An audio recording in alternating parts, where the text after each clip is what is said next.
Welcome back to another episode of African History on Spiro Media, where every week we bring you powerful stories that explore Africa's rich culture, heritage, and untold history. And if you are already subscribed, thank you for coming back.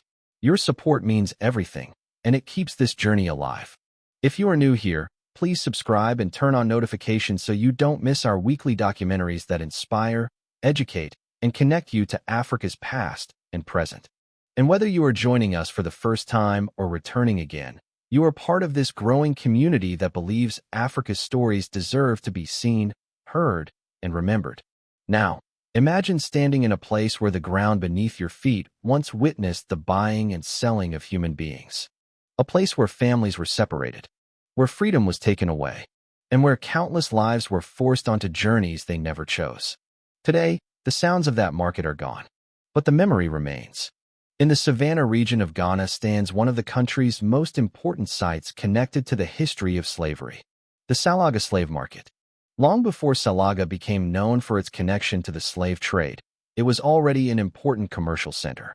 By the 16th century, Salaga had grown into a major marketplace, connecting traders and communities across West Africa.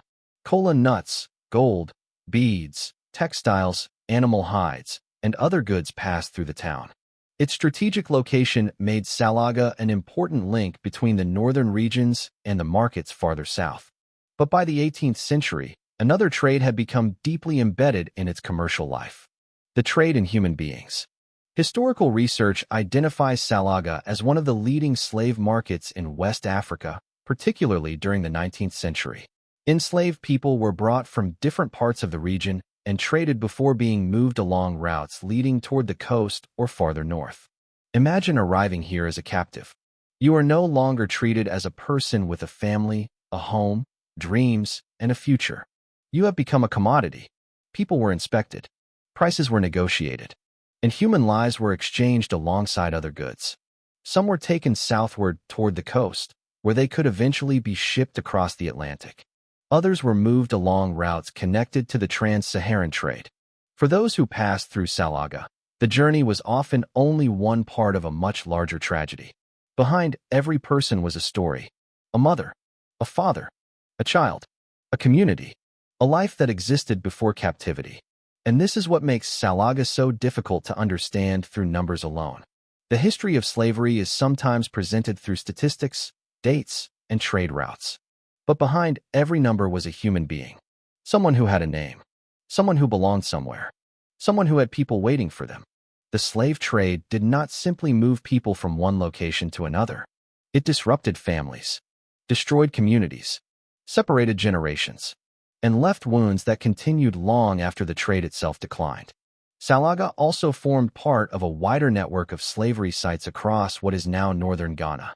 People could be captured or brought from communities farther north and west, move through different transit points, and eventually arrive at Salaga. Some accounts connect the market to slave wells, a warehouse, pathways, and other surviving features associated with the history of the site. Oral traditions also preserve memories of places connected with the treatment of enslaved people. These physical traces are important because they transform an abstract historical story into something tangible. Here, history is not simply something you read about. You can stand where it happened. But Salaga's story does not end with suffering. It also speaks of survival.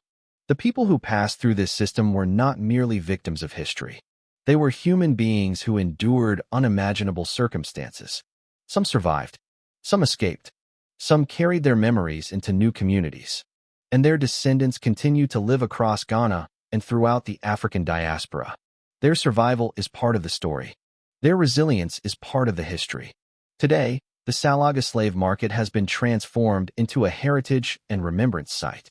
In 2024, the refurbished Salaga Slave Market and associated slave wells were officially commissioned as part of efforts to preserve the history of slavery and create a place for education, reflection, and remembrance.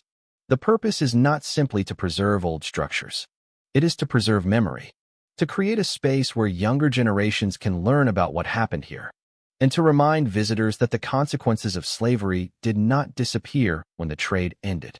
Its effects continue to shape conversations about identity, history, inequality, memory, and the African diaspora. Standing at Salaga today, it is easy to look around and see only a historic site. But beneath the silence is a much deeper story. A story of people who were taken from their homes. A story of individuals who endured. And ultimately, a story of survival. This is why places like Salaga matter. Because when difficult history is forgotten, the lessons can disappear with it. But when history is preserved, remembered, and honestly confronted, it can become a tool for education, a warning, and a bridge between generations.